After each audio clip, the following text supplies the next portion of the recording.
Hi friends, इस video में हम डिस्कस करने वाले हैं अगर आपका बैंक अकाउंट पे लीन होल्ड या फ्रीज लगा है।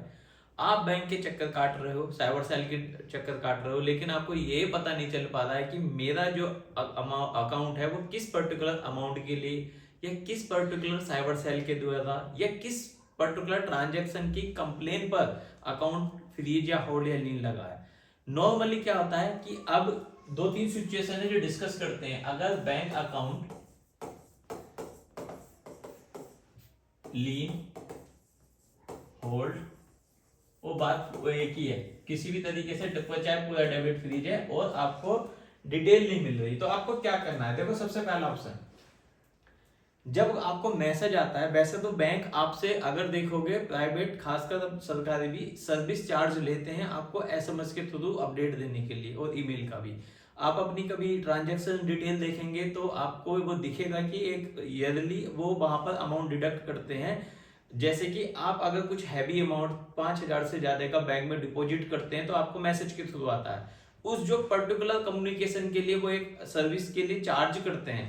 तो अगर किसी बैंक को किसी पर्टिकुलर साइबर सेल के द्वारा कोई ईमेल आया है या कोई लेटर आया है या कुछ account group of bank account को उन्होंने पर्टिकुलर लीन होल्ड या फ्रीज के लिए भेजा है, तो उनकी पहली ड्यूटी बनती है, क्योंकि पब्लिक सेक्टर बैंक है, आपको इन्फॉर्म करना कि हम आपके इस पर्टिकुलर अमाउंट अकाउंट पर जो बैंक को साइबर सेल से रिसीव हुआ ऑर्डर लीन होल्ड या फ्रीज करने जा रहे हैं, वो उनकी जरूरत बनती है। लेकिन अभी दो चीजों की वजह से, या तो एक लैकनेस, उनके पास काम होता है, प्लस थोड़ा सा वो लोग भी कमी करते हैं ध्यान।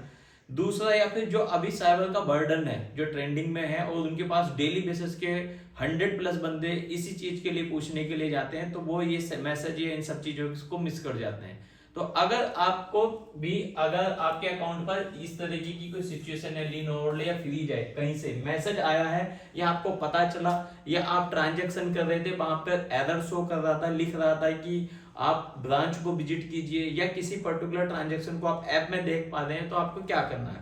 पहले तो ये जानना जरूरी है कि ये किस कारणों से हुआ है। जब आपको वो रीजन पता चलेंगे तब आप उसका सोल्यूशन ले सकते हैं। तो सबसे पहले अगर ऐसा कुछ लगता है तो आपको बैंक को जाना है। अगर आप कस्टमर केयर को अप्रोच करते हैं, कस्टमर केयर देखिए एक और थर्ड पार्टी सर्विस प्रोवाइडर होते हैं, आईपीओ, बीपीओ, केपीओ टाइप, जो आप सिर्फ इंफॉर्मेशन प्रोवाइड करने के लिए उनके लिए सर्विस प्रोवाइडर के थ्रू या सर्विस की तरह काम करते हैं, मगर वो आपको इतनी ज्यादा जानकारी नहीं दे सकते कि आपको ये बता दे सारी चीजों के लिए। इसलिए बैंक को विजिट करना है, वहां के स्पेशली मैनेजर्स आपको, आप वहां पे जाए, बताएं कि सर मेरे साथ ये चैलेंज आ रहा है, तो वो आपको बता देंगे। उनको रिक्वेस्ट करोगे, सज्जन पुरुष निकले तो आपको इमीडिएट बेस पे बता देंगे, वरना फिर आपको क्या करना है, A4 साइज के पेपर पे आपको एप्लीकेशन देनी होगी। पब्लिक सेक्टर बैंक है, आप अपने बैंक की इंफॉर्मेशन पूछ रहे हैं, इसलिए उनको देना ही होगा। मैं या कोई और बंदा आपके बैंक की चीजों के इंफॉर्मेशन के लिए पूछूंगा तो प्राइवेसी पॉलिसी के कारण या फिर जो बैंक की पॉलिसी है वो इंफॉर्मेशन देने से डिनाई कर सकते हैं। लेकिन अगर आप अपने ही बैंक की चीजों के बारे में पूछ रहे हैं, उनको 100% वो इन्फॉर्मेशन देनी है, क्योंकि जब तक आपको वो इन्फॉर्मेशन पता ही नहीं चलेगी आप उसका सोल्यूशन कैसे कराएंगे। क्योंकि इन केसों में ज्यादातर एनओसी की जरूरत पड़ती है। बैंक बोलता है कि हमें इस पर्टिकुलर साइबर सेल से मेल आई है, यहाँ से एनओसी ला के दे दोगे तो हम आपके बैंक अकाउंट से लीन हटा देंगे, इसे डीफ्रीज कर देंगे और फिर से एक्टिव कर देंगे। लेकिन जब आपको यही नहीं पता चलेगा एनओसी किस पर्टिकुलर साइबर सेल से लानी है, तो आप किस तरह से लेके आओगे, पहली चीज। सेकंड, अगर बैंक टाइम ले रहा है, सपोज आपका ये फ्राइडे को मैसेज आया, अभी सैटरडे संडे को बैंक ओपन नहीं है, मगर ये एक समस्या है, आप बिजनेस अकाउंट होल्डर हो, आपको रात को नींद नहीं आ रही है कि ये क्या हो गया। फर्स्ट टाइम आते हैं बंदे, डरते हैं कि पुलिस वालों ने एक पता नहीं क्यों ब्लॉक कर दिया, ऐसा क्या हुआ, जो एक्चुअली जेन्युइन है। जो स्कैमर है वो तो उनको तो पता ही होगा कि हाँ नहीं है, लेकिन जो नॉर्मल बंदे अगर उनको ऐसा आ रहा है तो वो एक और ऑप्शन यूज कर सकते हैं, वो 1930 पर कॉल करके भी डिटेल्स पूछने के लिए रिक्वेस्ट करते हैं। काफी हद तक ये लोग भी आपकी पूरी हेल्प कर देते हैं कि आप अगर उनको एक्नॉलेजमेंट नंबर तो आपको पता नहीं होगा, अगर आप उनको बैंक अकाउंट बताएंगे तो आपको वो ये बता देंगे एक्नॉलेजमेंट नंबर है क्या, एक्नॉलेजमेंट नंबर या फिर एफआईआर नंबर क्या है, किस पर्टिकुलर जो है साइबर सेल ने आपका क्या है, उनका नंबर क्या है, उनका एड्रेस क्या है या उनकी ईमेल क्या है। यानी कि अगर आप ये चीजें जानना चाह रहे हैं, आप 1930 पे कॉल करते हैं, तो या तो वो आपको एफआईआर नंबर बता के ये डिटेल देंगे या एक्नॉलेजमेंट नंबर। अब इन दोनों में अंतर क्या है? एफआईआर नंबर तब होगा जब किसी ने लोकल साइबर सेल या थाने में जाके कंप्लेन कराई होगी। अगर कोई ऑनलाइन पोर्टल पर कंप्लेन करता है या कंप्लेन करने के लिए भी 9330 नंबर को यूज करके कंप्लेन करता है, तब उस केस में आपको एक्नॉलेजमेंट नंबर मिलता है। अगर ये एक्नॉलेजमेंट नंबर अलग अलग से है, यानी कि 2-3 है, इसका मतलब 3 जगह से ऑनलाइन कंप्लेन हुई है। अब ये 3, 4, 5 क्यों हो सकते हैं? क्योंकि आपका अकाउंट, अगेन जो मैंने पिछली वीडियो में म्यूल अकाउंट के बारे में बताया था उसे देखिए, और 2-3 जगह का मतलब है, मान लो वेस्ट बंगाल से हुई, तेलंगाना से हुई, केरला से हुई, तमिलनाडु से हुई और मुंबई महाराष्ट्र से हुई। तो अगर 5 जगह से हुई, इसका मतलब जिसने जो चीट किया है लोगों को, वो अलग अलग स्टेट के बंदे थे और उन्होंने अलग अलग जगह से कंप्लेन की है, इसलिए ये इनकी कंप्लेन पर उस पर्टिकुलर एरिया की साइबर सेल ने बैंक के थ्रू आपके अकाउंट को लीन होल्ड या फ्रीज किया। ठीक है। तीसरा ऑप्शन क्या है?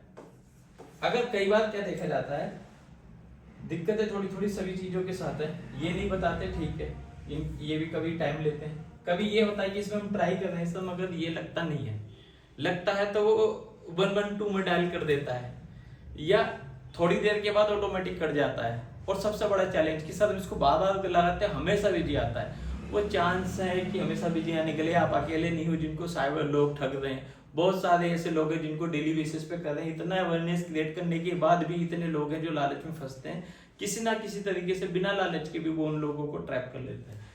अगर इन दोनों पे भी आपका काम नहीं बनता तो आप कोई भी साइबर सेल जो आपके लोकल में हो या आपके नियर बाई हो, जो आपके नियर बाई, उसको विजिट करो बेधड़क होके। जाओ, सर ये मेरा अकाउंट है, इस अकाउंट में ये चैलेंज ज्यादा है, बैंक में रिक्वेस्ट की थी, बैंक का फ्राइडे सैटरडे की वजह, आप सैटरडे संडे भी जा सकते हो। साइबर सेल 24/7 आपकी हेल्प करती है। अच्छे लोग हैं, कई बार समझते हैं और आपकी हेल्प करते हैं। ऐसा नहीं है कि पुलिस में जाऊंगा पकड़ लेंगे क्या, आप उनसे पूछोगे वो आपकी हेल्प इस चीज में कर देंगे, क्योंकि यहाँ पर भी वही इन्फॉर्मेशन मिलनी है, यहाँ पर भी वही इन्फॉर्मेशन मिलनी है। इनके पास भी वो पोर्टल होता है जहाँ पर वो चेक कर सकते हैं और ये भी आपको दे सकते हैं, क्योंकि इनको जो मेल आई थी वो पर्टिकुलर इसी पोर्टल से है। और सबसे इम्पोर्टेंट, उस एरिया का तो आपको पता चलना ही है जहां से लगी है। और साथ में एक होते हैं आईओ, इन्वेस्टिगेशन ऑफिसर, जो पर्टिकुलर उस आपके केस को देख रहे थे, उनकी आप ईमेल आईडी लेके उनसे रिक्वेस्ट करोगे तो वो काफी हद तक आपको सोल्यूशन प्रोवाइड कर सकते हैं।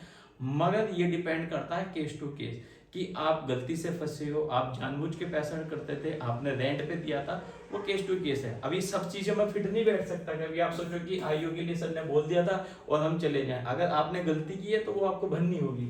नहीं तो अगर आप इनोसेंट है तो इन्फॉर्मेशन के लिए मैं बता रहा था, बाकी चीजों के लिए अनफ्रीज कैसे करना है कुछ पहली वीडियो में बताए थे। जिनको कोर्ट ऑर्डर के थ्रू अनफ्रीज करना है उनका क्या प्रोसेस है, किन्हीं को एप्लीकेशन लगानी है, क्या करना चाहिए जिससे हो, वो सारा मैं पास्ट वीडियो में बता चुका हूँ, इसी चैनल पर होंगी, अगर आप देखना चाहें तो देख सकते हैं। और इस इन्फॉर्मेशन को मैंने जो बताया था आप इनको यूज करके काफी हद तक अपनी परेशानियों को कम करके ये जान सकते हैं कि पर्टिकुलर जो आपके अकाउंट पर लीन होल्ड या फ्रीज प्लेस किया गया है वो पर्टिकुलर किस साइबर सेल से किया गया है और किन कारणों से किया गया है, और उनके लिए आप रेमेडीज क्या ले सकते हैं। आइदर एनओसी बेस्ट है कि कोर्ट ऑर्डर किसके लिए जाएंगे, वो केस को देख के पता चल जाएगा। Thanks for watching this video.